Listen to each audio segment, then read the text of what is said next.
I have not beaten this game, but I think it's time for me to call it and put my thoughts on the record. Silksong. I was excited for this game, as were a lot of people. I did play Hollow Knight quite a bit. I never got like all the achievements or anything, but I sunk a lot of hours into Hollow Knight, and I like Hollow Knight. I mean, I like Metroidvanias as a genre in general, so I'm kind of a sucker for it, and it was a sort of Souls-like infused Metroidvania before those became somewhat more common. But it had, punishing pattern-based boss fights that took you a while to wrap your head around, but it still had the overall structure of a Metroidvania. And Silksong is mostly the same kind of thing. Now, it is already fundamentally different in terms of the way in which Hornet moves and her abilities and whatnot. It just creates a fundamentally different feel. And I feel confident in saying that and not just assuming it, because we'll get to why in a bit. When I found myself getting really frustrated with this game, I would unwind by pulling up Hollow Knight and playing some of that and getting on with it quite a bit better, just because the feel is different. But it's worth noting, different doesn't have to mean worse. It kind of depends on what you're here for. Now, this is released as a sequel. Well, not even really a sequel. It's kind of a spin-off, because it's not following directly on from the same story. It is following a different character. But it's not a follow-up in the way you would normally think, at least not in terms of the gameplay and mechanics. This thing originally started out as what was going to be DLC for Hollow Knight. And as Team Cherry, the very small number of developers behind this game, realized that the DLC was getting larger and larger in scope, they decided to spin it off and make it its own release, which, given the size of the game, I think was a good call. I don't bemoan them that. However, you can tell what the mentality for it was back when it was DLC, and the game never really shook that. Now, I've seen some people get testy about this.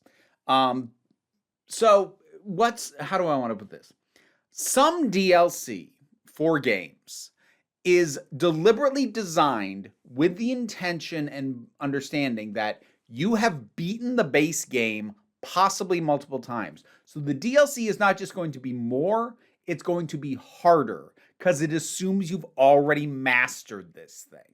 Not all DLC is like that, and it even goes back further from, before stuff was DLC. It was expansions that you still had to actually buy a physical copy of. I'm thinking of stuff like some of the Blizzard expansion. I remember the expansion for Warcraft 2 being significantly harder than the base game. That really dates me. Like I said, it wasn't even called DLC yet because you didn't download it. Oh, Lord. But that's sort of my point of reference from my own gaming experience. But I know it is a thing. Like, cool, you've mastered this. Here's a bigger challenge. And that is really embedded in this game. Now, I've seen some people get really uppity about this assertion, or I honestly feel like it's kind of fact. It explains a lot. But people who, even if they believe it to be true, will be like, okay, but that's not an acceptable answer for how hard this game is, because the decision to make it its own entire game happened back in 2019. It's been 6 years and they couldn't pivot and adjust the difficulty. Well, okay, look, maybe they could have in various ways. There's certainly some small things they could have done that would have made things a lot easier, and I'll get into some of that. But when I see that mentality, I'm left thinking, do you understand what it means to fundamentally shift the core design ethos of a project like this? Like, you realize that means basically starting from zero from a coding and mechanical aspect, and the only thing you're going to carry over is whatever art assets you've got going on. Like, you realize that's what you're talking about. And it's one of those things where here's what I'll say.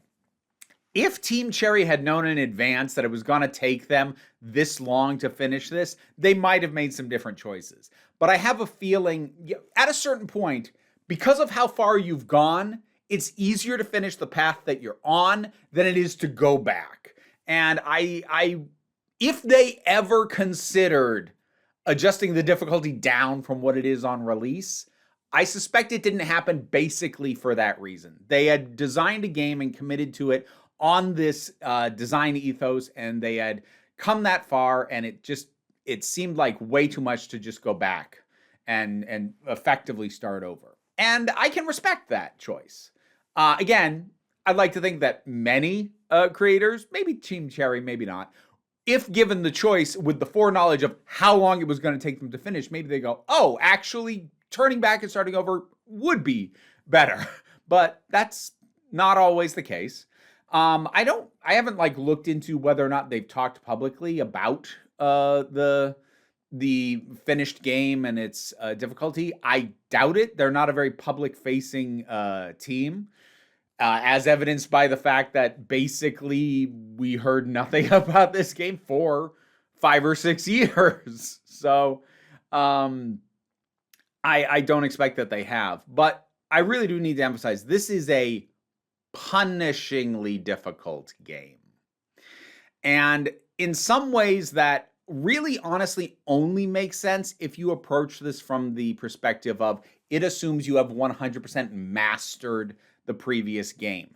Now, when pitching something as a sequel, while you can up the difficulty in that way, it's generally not something you're going to do the way that you would with DLC, because DLC only works if you have the base game. So it is a very good assumption that at the very least, someone is already familiar with what it is this game does and how it functions, if not having already mastered it. So it is a much safer thing to significantly increase the difficulty on DLC. When you do it on a sequel, you can get people coming in blind, coming in where this is their first experience of the game because they've heard the hype. And boy, I can't even imagine what that experience was like. But to give you an idea, basically every boss hits you for 2 damage per hit. That's something that doesn't happen in the original Hollow Knight until the back half of the game, where you start getting bosses that do that.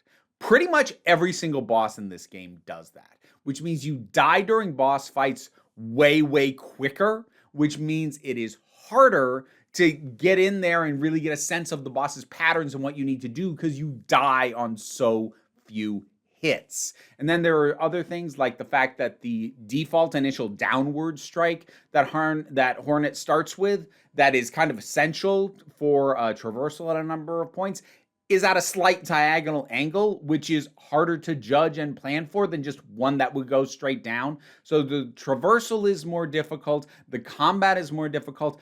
Oh my gosh. You know what? Here's the thing.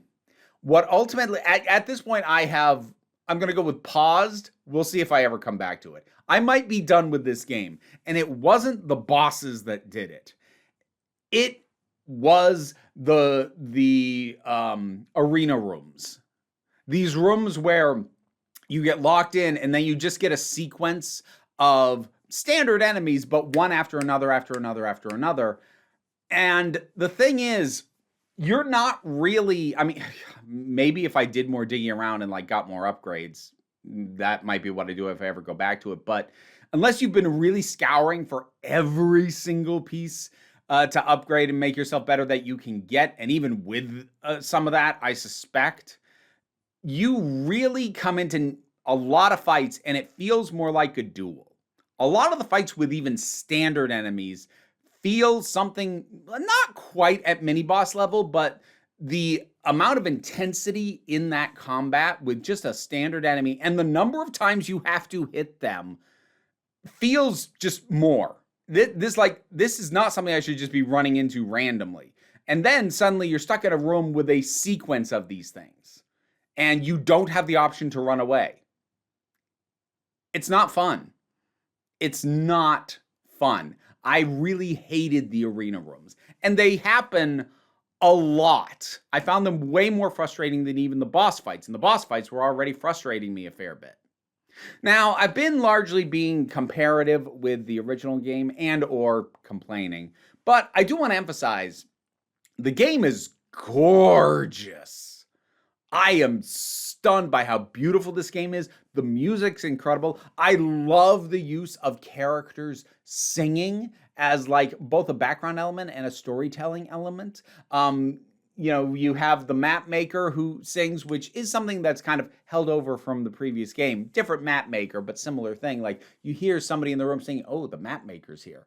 But there are other characters too who they will sing, and you'll hear them in the distance, and you'll be like, "Oh, there you are." And it's just a really neat way to sort of engage with this world and really have it pull you in. It's a very absorbing world. I really like the setting. I love the visuals. The music is great. It's just so punishingly difficult.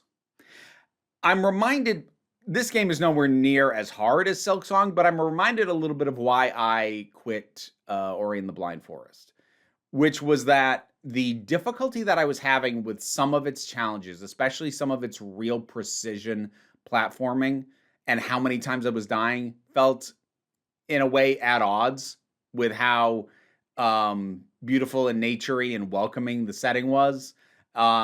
This has a little bit of that going on. I actually thought it was worse in Ori, or at least the specific moment that made me quit. I've talked about that elsewhere.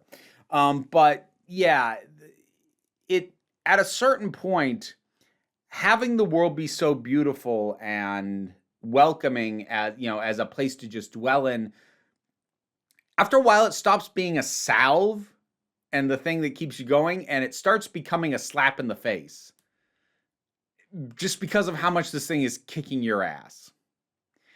And yeah, I am sure that if this video gets noticed at all, but secondary channel, not everything does, that I'm going to end up with a bunch of get-gooders in the comments, telling me, "Oh, it's not actually that hard." Look, there's a reason that difficulty is a big conversation with this game. And look, I don't want to get into the broader sense of can a game be too hard should there be difficulty options debate. It's a toxic debate, and it hasn't budged a freaking inch in a decade. But what I will say is I did not think Hollow Knight was too hard, even on the back end. This, I think, is. I have not gotten very far in the scope of the whole game, but I already feel like I've hit a wall. And I feel like if I break through it, my reward is going to be more wall. And yeah, at the very least, I need a break from it. So I've been playing Hades 2. That has its 1.0 release. I reviewed that back when it was still in early access. I guess the short version is it's more and it's better. It's gotten better over time. So I recommend that one. Silksong, here's what I'll say. Big props to Team Cherry for locking in a $20 price tag. Like they could have gotten away with charging more. They really could have. But a $20 price tag on this for how difficult it is feels a lot more fair. When you have something that is at risk of having people just bounce off it because of the sheer difficulty of it, it doesn't sting as much if you've paid $20 for it than if you'd paid 40 or 50 or 60. So props to them for that. And honestly, I like Team Cherry. I like the way that they go about developing games. I am so happy that they have had the time to really sink as much time and energy into this as they wanted, and they didn't have the pressure to have to release something that they weren't happy with or they didn't think was ready. I really respect them. This game kind of ticked me off, though. Silksong. You played it. What'd you think about it? Whatever your thoughts are, drop something down in the comments. Let's talk about it. Patreon pays the bills still, currently. Any amount is helpful there, but don't worry too much about it. Like, share, subscribe also help. But, we take a relaxed attitude around here, so you can just come on back next time you need a break. Now to thank my highest supporting patrons. Robin Moore, Jared Boyce, Subin Lutfulla, Andicate 808, Mara G, Angry Casperl, Dave Hall, Movie Turtle, Oliver B, The Baba Duchess, Sean Miller, Welsh Wrestling Geeks, Melissa Pedersen, Mary Mello, Becky Sparks, Loki Eris, Tracy Scrabbit, Pau Baraba Joggle, and Sir Didymus is my favorite. I also want to give my thanks to all the supporters who didn't get named because you are all indeed very nifty people. You could be a nifty person too if you go support me on Patreon, and there's the clause. Ugh.